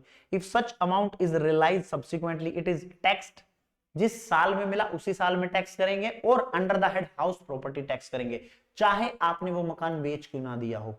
बीच में मान लो कभी बीच में कोई दिक्कत आई थी, आपने वो मकान बेच दिया था, कोई मतलब नहीं, इस टाइम पे सेक्शन 22 क्या कहता है, ध्यान देना सर, आप ओनर होने चाहिए, लेकिन अनरिलाइज रेंट के टाइम पे बाई चांस मान लो आपने वो पहले ही बेच दिया था, सरकार कहती कोई दिक्कत नहीं, अनरिलाइज रेंट अब आ रहा है, अब आप स्टिल आप ओनर नहीं हो, सेक्शन 22 नहीं लगता, बट फिर भी हाउस प्रॉपर्टी में ही टैक्स करेंगे, 30% की डिडक्शन तुम्हें देंगे, 70% ही तुमसे चार्ज करेंगे। Arrear of rent, arrear of rent आपने बहुत जगह देखा होगा, कनॉट प्लेस में आज भी जाके देखोगे, कनॉट प्लेस दिल्ली का सबसे महंगा इलाका,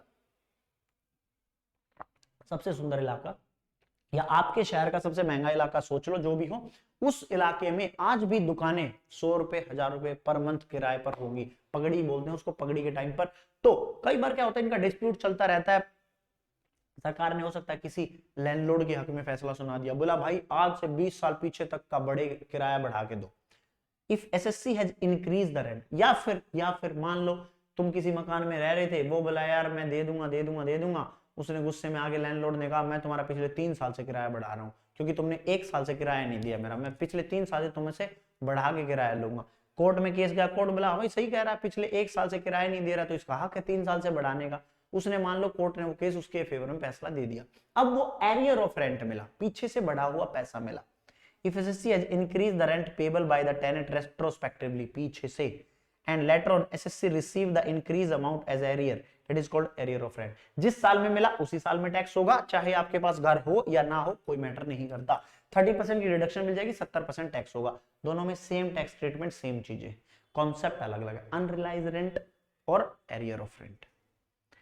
If does not matter whether the SSC is the owner of house property in the previous year, any expenditure in cover recovery, आपने बाई चांस मान लो रिकवरी के लिए गुंडे भेजे थे, उनका खर्चा नहीं अलाउ होगा, चाय पानी कुछ भी अलाउ नहीं होगा, कोर्ट केस का खर्चा कोई अलाउ नहीं होगा, लिख लो इस बात को, नोट डाउन कर लो, कोई खर्चा भी अलाउ नहीं करेंगे। Any expenditure incurred for recovery of such rent shall be ignored. अच्छा, जो अनरियलाइज्ड रेंट है, ये थ्योरी में क्वेश्चन बन सकता है तुम्हारा, थ्योरी में क्वेश्चन बन सकता है ये तुम्हारा, जो अनरियलाइज्ड रेंट है, क्या मैं सीधे माइनस कर दूंगा? सर कौन सा अनरियलाइज्ड रेंट? मैंने आपको बताया था ना एक बार शुरुआत में, अनरियलाइज्ड रेंट कहां गया, अरे कहां गया छोटू, ये रहा, unrealised rent, ARR act rent received receivable minus unrealised rent, ये मैं माइनस कब करूंगा भाई? ऐसे ही नहीं है, तुमने बोल दिया अरे वो तो गुंडा था, मैं तो पैसे ही नहीं ले पाया तो मैं माइनस करवा दूं, एक्चुअल में तो मेरे पास आया ही नहीं। सरकार कहती नहीं नहीं, क्या पता तू और टेनेंट दोनों मिलकर, टेनेंट बोल दे मैं नहीं दे रहा, चुपचाप मुझे दे देना पैसा, मैं सरकार को बोल दूंगा मेरे पास तो पैसा आया ही नहीं। तो सरकार क्या कहती अनरिलाइज रेंट होगा, मान लिया, लेकिन कुछ कंडीशन है तभी माइनस कर सकते हो। अच्छा, कब माइनस कर सकते हो सर? ये वाली कंडीशन। टेनेंसी इज बोनाफाइड, एक्चुअल में वो तुम्हारा टेनेंट होना चाहिए, रेंट एग्रीमेंट होना चाहिए, तुम्हारे घर रहना चाहिए। ये नहीं है कि सिर्फ हवा में बोल दिया था, वो तो था ही नहीं वहां पे तो कोई tenant. Defaulting tenants and vacate step out has been compelled to vacate the property. अगर तुम्हें वो नहीं दे रहा किराया तो तुमने उसको बाहर निकालना है, या फिर एक्शन लेने हैं निकालने के लिए, कोई एफआईआर करानी है, पुलिस स्टेशन जाना है, एक्चुअल में कुछ स्टेप लेने हैं तुमने निकालने के लिए। ये नहीं है कि बस बोल दिया और काम हो गया, नहीं। Defaulting tenant is not in the occupation of any other property. तुम और टेनेंट मिल गए हो, बोला चल इस मकान को छोड़ दे मेरे वाले, उस तीसरी गली में एक और मकान है मेरा ही, उसमें जाके रहने लग जा, ये नहीं चलेगा। SSC has taken all reasonable step to recovery of unpaid rent, तब ही जाके अनरिलाइज रेंट माइनस होता है। ये कंडीशंस फुलफिल होंगी, बोनाफाइड होना चाहिए, स्टेप ले लिए हो उसको घर से बाहर निकालने के, या घर से बाहर निकाल दिया हो, और नोट ऑक्यूपेशन किसी और प्रॉपर्टी किराए पर ना दे दी हो लैंडलॉर्ड ने, या फिर सारे रीजनेबल स्टेप्स लिए हो रिकवरी के लिए। ये एक छोटा सा point, generally we reduce URR, unrealised rent हम एआरआर में से माइनस करते हैं, जो मैंने दिखाया आपको। ARR is equal to rent received plus receivable minus unrealized rent।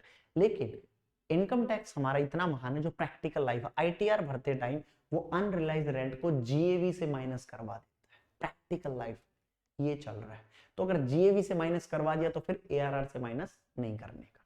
ठीक है, कोई एक कॉन्सेप्ट ले लेना, हालांकि अपन को ये फॉलो करना है, वो ARR में से ही माइनस करना है, बट आपको पता होना चाहिए प्रैक्टिकल लाइफ में ये चल रहा है, ITR भरते टाइम GAV में से अनरिलाइज रेंट माइनस हो जाता है। कंपोजिट रेंट, कंपोजिट रेंट का मतलब क्या है साहब? कंपोजिट रेंट का मतलब बहुत सिंपल सा है कि एक साथ घर भी दे दिया, साथ में फर्नीचर था वो भी किराए पर दे दिया, AC थी वो भी दे दिया, या फिर गोडाउन था तो वहां पे प्लांट मशीनरी थी वो भी किराए पर दे दी, ले जा यार कोई बात नहीं मैं क्या करूंगा तो साथ में यूज कर लियो, एक साथ किराए पर दे दिया। कंपोजिट रेंट, सेपरेट को एग्रीमेंट नहीं बनाया, एक ही चीज में एक ही रेंट एग्रीमेंट बनाया जी, ये चीज सारी चीजें रेंट पर दे रहा हूं, एग्रीमेंट नहीं बनाया, सेपरेबल नहीं है, सेपरेबल नहीं है, letting are separable, letting are not separable. अगर सेपरेबल है भैया, अगर सेपरेट कर सकते हो तो जो हाउस प्रॉपर्टी का रेंट है वो हाउस प्रॉपर्टी में, और जो अदर सर्विसेज का रेंट है वो अपना या तो पीजीबीपी में, अगर आपका ये बिजनेस है तो पीजीबीपी, नहीं तो इनकम फ्रॉम अदर सोर्सेज में। नॉट सेपरेबल, आप सेपरेट कर ही नहीं सकते, आपने कोई एग्रीमेंट बनाया ही नहीं, आपने ऐसे ही किराए पर दे दिया, तो ठीक है, टैक्सेबल अंडर दैट पीजीबीपी या IFOS। Hotel business, paying guest, accommodation, warehouse, auditorium वगैरह, ऑडिटोरियम जहां पर क्लासें होती है CA की भी, वहां पर भी चेयर कुर्सी फर्नीचर AC वगैरह सारी चीज, लाइटिंग वगैरह सारी एक साथ दी जाती है, तो वो सब पीजीबीपी में काउंट होगा। बात समझ आई? जी सर, ठीक है, कोई दिक्कत नहीं सर। तो अगर कोई एग्रीमेंट बनाया था, सेपरेबल था, तो हाउस प्रॉपर्टी का हाउस प्रॉपर्टी में टैक्स कर दो। अदर फैसिलिटीज दी हैं, गार्ड, सिक्योरिटी गार्ड दिया है, लिफ्ट की सर्विस दी है, ये देखो अदर सर्विसेज, लिफ्ट दी है, सिक्योरिटी गार्ड दिया, पावर बैकअप दिया, जनरेटर दिया, अदर सर्विसेज, फर्नीचर दिया, AC दिया, प्लांट एंड मशीनरी दिया, तो ठीक, कोई बात नहीं। अगर सेपरेबल है तो अलग अलग कर दो, नहीं तो फिर सारा या तो पीजीबीपी मान लो या IFOS में टैक्स कर दो। All the expenses for the other facilities deductible, अगर पीजीबीपी IFOS, हमेशा ध्यान रखना पीजीबीपी या IFOS में कोई भी इनकम हुई और इनकम को करने के लिए आपको कोई खर्चा करना पड़ा तो वो आपको अलाउ होता है। Income from house property situated outside India, अभी तक हम बात कर रहे थे कोई हाउस प्रॉपर्टी इंडिया में है, अब अगर कोई हाउस प्रॉपर्टी ऑस्ट्रेलिया में है, मान लो मैं इंडिया में रहता हूँ, ऑस्ट्रेलिया में मान लो न्यूयॉर्क में मान लो, दुबई मान लो, कहीं भी मान लो, हाउस प्रॉपर्टी आउटसाइड इंडिया है, तो अगर मैं ROR हूं तो टैक्सेबल हो जाएगी, चाहे वो इनकम मैं इंडिया में लूं कहीं पर भी लूं, ROR के लिए तो हर income taxable, global income taxable होती है। अगर ROR NR हूं, RNOR हूं या NR हूं, रेजिडेंट नॉट ऑर्डिनरी रेजिडेंट हूं या नॉन रेजिडेंट हूं, तो अगर टैक्सेबल होगी अगर आप इंडिया में रिसीव करते हो तो। अगर आपको एक क्वेश्चन आ जाए तो ध्यान रखना, foreign currency should be converted into Indian rupees in telegraphic transfer buying rate on the last day of previous year। हो सकता है क्वेश्चन आपके एग्जाम में आ जाए, कोई बड़ी बात नहीं है, डॉलर में वो आपको दे दे, तो आप कन्वर्ट कैसे करोगे? Telegraphic transfer buying rate, selling rate की buying rate, BR buying rate वो ले लेना उस साल के लास्ट दिन का और कन्वर्ट कर देना इंडियन रुपीज में और फिर अपना कैलकुलेट कर लेना हाउस प्रॉपर्टी की income. Municipal tax paid outside India वो तो अलाउड होते ही होते हैं।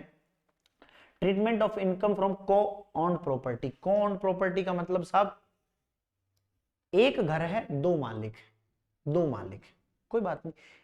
सेल्फ ऑक्यूपाइड है, खुद के लिए ले रखी है, कोई बात नहीं भाई। ईच कॉर्नर एनुअल वैल्यू नील ले लेंगे। डिडक्शन 30,000 2 लाख सेपरेट मिलेगी, मैंने कहा था 30,000 2 लाख इंटरेस्ट या फिर अदर इंटरेस्ट की ये डिडक्शन है, ये एसएससी वाइज है, तो ईच को ओनर को मिलेगी ये अलग अलग। सेल्फ ऑक्यूपाइड के केस में ईच को ओनर को मिलेगी।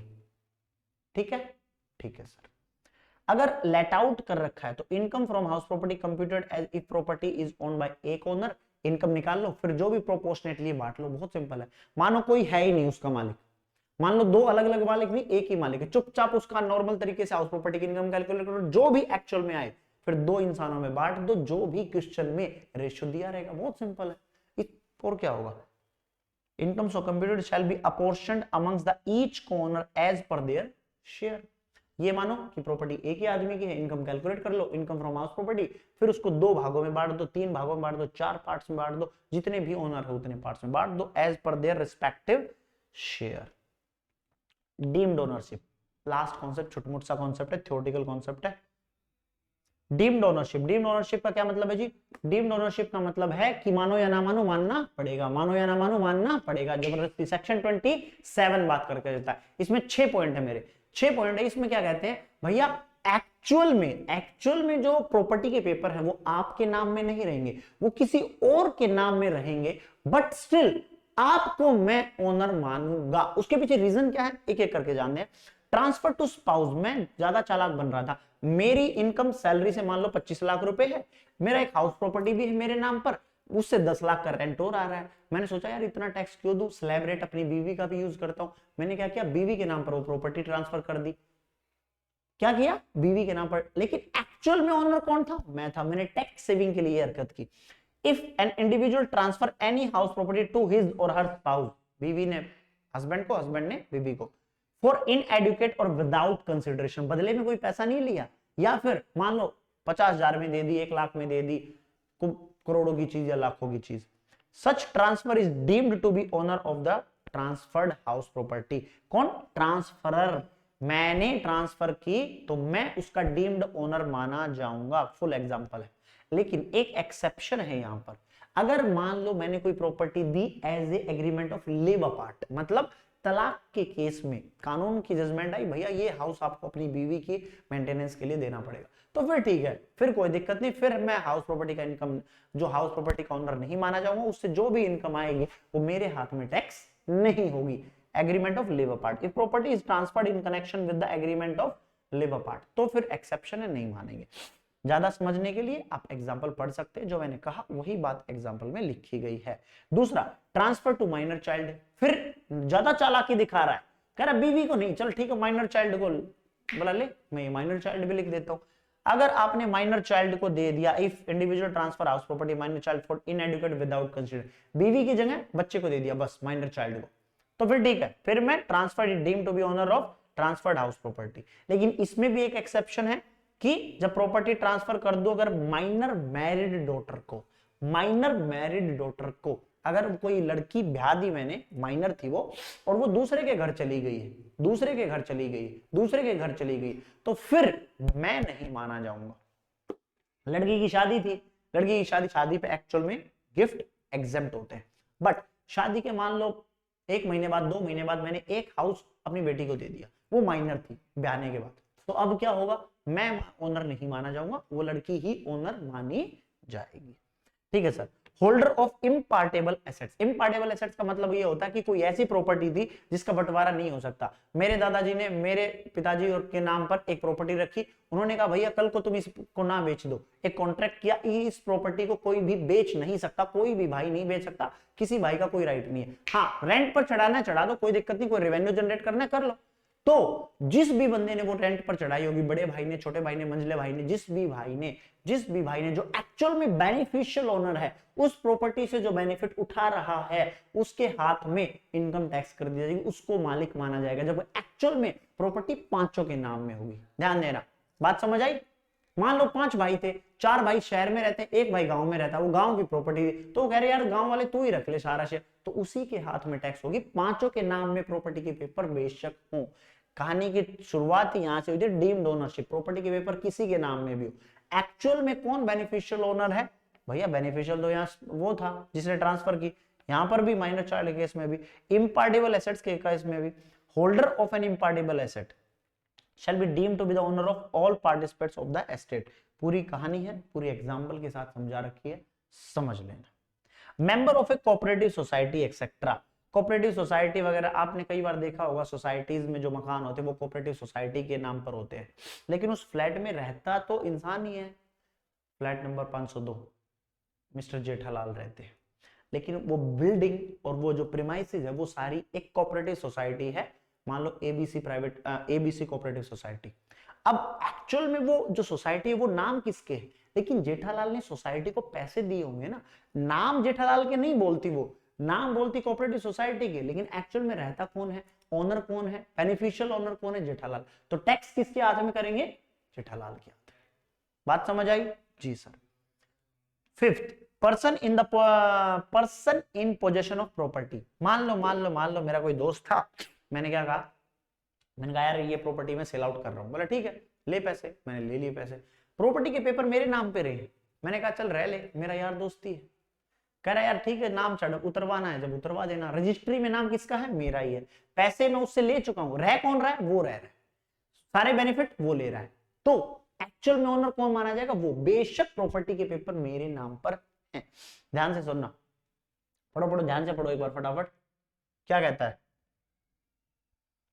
Person in possession of property, a person who is allowed to take possession of any building or part thereof in part performance of a contract in nature of shall be deemed owner of that house property. This would over case where possession of the property has been handed over to the buyer, sale consideration has been paid or promised to be paid to the seller by the buyer, sale deed has not been executed in the favor of buyer, buyer के नाम पर अभी गई नहीं है, buyer would be deemed to be the owner of property although it is not registered in his name, buyer के नाम पर, ठीक है, उस दोस्त के नाम पर हो जाएगी।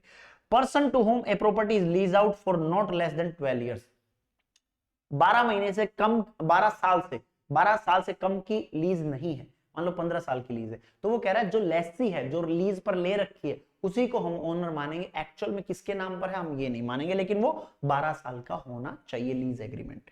Lesi is deemed to be the owner even though lessor is the legal owner of house property. तो सेक्शन 27 सारा का सारा डीम्ड ओनरशिप का है। एक ही बात ध्यान में रहनी चाहिए कि भाई प्रॉपर्टी के पेपर किसी के नाम में होंगे, लेकिन एक्चुअल में ओनर कोई होगा। 6 ऐसे केसेस हैं, थ्योरेटिकल में पूछ सकता है भाई, प्रैक्टिकल भी बनाकर इसका पूछ सकता है। लॉसेस फ्रॉम हाउस प्रॉपर्टी, एक हाउस प्रॉपर्टी से लॉस हुआ, एक में इनकम हो गई, एक से लॉस हुआ, एक से इनकम होगी, तो आप उसको सेट ऑफ कर सकते हो, called intra head adjustment. House property की इनकम हाउस प्रॉपर्टी के लॉस से सेट ऑफ कर देनी। Losses of one house can be set off against income of another house property. Inter head adjustment, house property का loss किससे set of करना चाह रहे हो? सैलरी से, कैपिटल गेन से, पीजीवीपी से। Losses under the head house property can be set off against any other head income of that particular year except casual income. Casual income से कोई लॉस सेट ऑफ नहीं होगा। Casual income का मतलब सट्टे बाजारी से, ठीक है सर। मैक्सिमम सेट ऑफ कितना है? 2 लाख तक का ही मैक्सिमम सेट ऑफ कर सकते हो, इससे ज्यादा नहीं कर सकते। आगे कैरी फॉरवर्ड करते रहो। कैरी फॉरवर्ड ऑफ लॉस, कोई मान लो आप इस साल लॉस नहीं सेट ऑफ कर पाए, तो उसको क्या करेंगे? अगले साल कैरी फॉरवर्ड कर देंगे। 2 लाख तक का कर लो, जो बाकी बच गया उसको कैरी फॉरवर्ड कर लो, उसको अगले साल सेट ऑफ कर लेना, फिर बच गया फिर कैरी फॉरवर्ड कर दो। Unadjusted house property loss can be carry forward maximum 8 years, 8 सालों तक। In future years such loss can be set off against house property, लेकिन हाउस प्रॉपर्टी का ही लॉस सेट ऑफ कर सकते हो, ध्यान रखना, अदर हेड के साथ नहीं। Such loss can be set off only against house property income। Future में जो कैरी फॉरवर्ड किया आपने, मान लो ये 2 लाख रुपए तक का था, आप पीजीवीपी से लॉस सेट ऑफ कर रहे थे, इस साल कर लिया, लेकिन अगर फ्यूचर में कैरी फॉरवर्ड किया तो वो आप सिर्फ हाउस प्रॉपर्टी की इनकम से ही फ्यूचर में सेट ऑफ कर सकते हो, अदरवाइज किसी से नहीं कर सकते 8 साल तक। ये letting out of building supplementary to the business, इसमें छोटा सा मैं एग्जांपल मैंने आपको ऑलरेडी दे दिया इसका कि भाई स्कूल था, कोने में एक एटीएम मशीन लगा दी, किसी एक छोटा सा कमरा बना के, तो जो भी इनकम आएगी हाउस प्रॉपर्टी की इनकम नहीं होगी, क्या मानी जाएगी, पीजीबीपी की इनकम मानी जाएगी। ठीक है, दूसरा एग्जांपल, मान लो कोई एक स्कूल था, उसमें एक ऑडिटोरियम था, वो ऑडिटोरियम किराए पर जाता है, तो वो भी बिजनेस की इनकम मानी जाएगी, वो हाउस प्रॉपर्टी की इनकम नहीं मानी जाएगी। यही बात इन लाइनों में लिखी गई है। विद इन टाइम मैंने ये पूरा का पूरा चैप्टर आपका कंप्लीट करा दिया, पूरा रिवाइज करा दिया। ठीक है, जैसा भी ये लेक्चर लगाओ, अच्छा बुरा, गाली देने का मन हो गाली देना, फूल झाड़ने का मन हो फूल झाड़ देना, जो भी मन हो वो जरूर एक बार कमेंट बॉक्स में जरूर जरूर जरूर बताना। Thank you so much. और स्टिल अभी भी जो डिस्काउंट है वो चल रहा है। आपको कोई भी बैच लेना हो, प्रैक्टिस बैच लेना हो, एमसीक्यू बैच लेना हो, या फिर एमसीक्यू क्विज ज्वाइन करनी हो, ये क्विज तो हमारी क्या है, पूरी कैश बेसिस वाली है। ठीक है, कैश प्राइज मिलते हैं। एमसीक्यू बैच भी है, प्रैक्टिस बैच भी है, फास्ट ट्रैक बैच भी है और पूरे पूरे कोर्सेज भी। तो इसके लिए आप जा सकते हैं www.jagulia.com। Thank you so much. मिलते हैं आपसे नेक्स्ट क्लास में नेक्स्ट रिवीजन वीडियो के साथ। सारे के सारे नोट्स आपको चाहिए तो डिस्क्रिप्शन बॉक्स में इस वीडियो के जाओ, टेलीग्राम पर सारे नोट्स मिल सकते हैं, या फिर फ्री रिसोर्सेज इसी वेबसाइट पर, ये फ्री रिसोर्सेज वाला टैब है, आप यहां से भी नोट्स ले सकते हो। चलिए जी, thank you so much, bye bye, take care, जय हिंद। मिलते हैं आपसे नेक्स्ट रिवीजन क्लास में, तब तक के लिए thank you so much, bye bye.